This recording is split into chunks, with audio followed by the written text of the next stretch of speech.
नमस्कार दोस्तों, आपका जिला न्यूज़ में फिर से बहुत बहुत स्वागत है। आज हम बात करने जा रहे हैं वसीयत और गिफ्ट डीड दोनों ही संपत्ति के बारे में। अगर आप वसीयत के बारे में नहीं जानते हैं, गिफ्ट और डीड के बारे में नहीं जानते तो अपना कमेंट करके ज़रूर बताएं। आज हम इसी दोनों के बारे में बात करने जा रहे हैं, लेकिन इसके पूरी तरीके से पढ़ेंगे। कानून क्या है, कैसे ले सकते हैं, क्या कर सकते हैं। कानून में नागरिक जैसे एक जागरूक नागरिक और कानून के विद्यार्थी के रूप में इसके बीच का अंतर पता होना चाहिए। चलिए आइए हम बात करते हैं वसीयत विल। वसीयत को अंग्रेजी में विल कहते हैं। वसीयत एक ऐसा कानूनी दस्तावेज है जिसके माध्यम से व्यक्ति यह तय करता है कि वह उसकी मृत्यु के बाद उसकी संपत्ति किसे मिलेगी। प्रभावी होना, वसीयत केवल व्यक्ति की मृत्यु के बाद ही प्रभावी होती है। जीवन काल में इसका कोई कानूनी प्रभाव नहीं होता है। इसका मतलब जब आदमी मर जाता है तभी यह प्रभाव में होता है। बदलाव, वसीयतकर्ता अपने जीवन काल में कितनी भी बार वसीयत में बदलाव कर सकता है या रद्द कर सकता है। अंतिम वसीयत ही मान होगी, जो उसका अंतिम वसीयत होगा वही मान होगा। पंजीकृत रजिस्ट्रेशन, वसीयत का पंजीकरण अनिवार्य नहीं, लेकिन इसे पंजीकृत करना भविष्य के विवादों से बचने के लिए बेहतर माना जाता है। इसे सादे कागज पर भी लिखा जा सकता है, बशर्ते उस पर दो गवाहों के सिग्नेचर होने चाहिए। प्रोबेट, कुछ मामलों में वसीयत को अदालत में प्रमाणित करना पड़ता है, जिसे प्रोबेट भी कहते हैं। दूसरा है गिफ्ट डीड। वसीयत के बारे में आपको पता चल गया कि जो अंतिम वसीयत बनता है वही होता है। अगर आप इसको पंजीकृत कराना चाहते हैं तो इसको पंजीकृत भी करा सकते हैं। अब पढ़ते हैं हम गिफ्ट या डीड। जैसे आपको गिफ्ट कहीं मिल जाते हैं।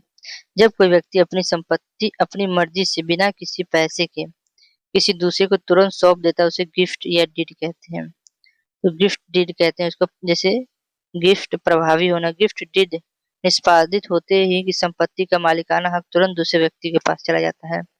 पंजीकृत अनिवार्य, अचल संपत्ति जैसे जमीन मकान के मामले में गिफ्ट डीड का पंजीकरण करना अनिवार्य है। बिना रजिस्ट्रेशन के इसका कोई कानूनी महत्व नहीं होता है। वापसी संभव है, एक बार गिफ्ट डीड पूरा हो जाने और संपत्ति स्वीकार कर लिए जाने के बाद इसे वापस नहीं लिया जा सकता है। जब तक कि उसमें कोई विशेष शर्त न जुड़ा हो, वैसे आप वापस नहीं ले सकते हैं। स्टंप ड्यूटी, गिफ्ट डीड पर स्टैम्प ड्यूटी देना पड़ती है। उत्तर प्रदेश में परिवार के करीबी सदस्यों के बीच गिफ्ट डीड पर स्टैम्प ड्यूटी पर काफी छूट मिल गई है। जैसे सिर्फ 5,000 लगेगा, आप अपने भाई, चाचा, बहन, नाना, काकी, माता, पिता, सास, बहू को ट्रांसफर कर सकते हैं। उसके बाद है मुख्य अंतर, एक नज़र में आप देख सकते हैं कि इसका अधिकार क्या है। अधिकार कब मिला है? मृत्यु के बाद।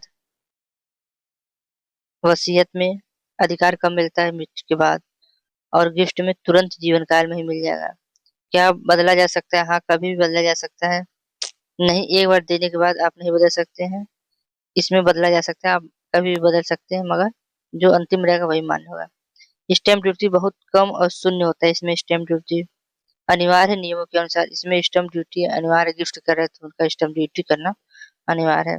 इसमें 2 गवाह अनिवार्य है वसीयत में, और इसमें भी 2 गवाह अनिवार्य है। उसके बाद स्वामित्व में वसीयतकर्ता मालिक बना वसीयत करता है, वो मालिक बना रहता है मरते दम तक।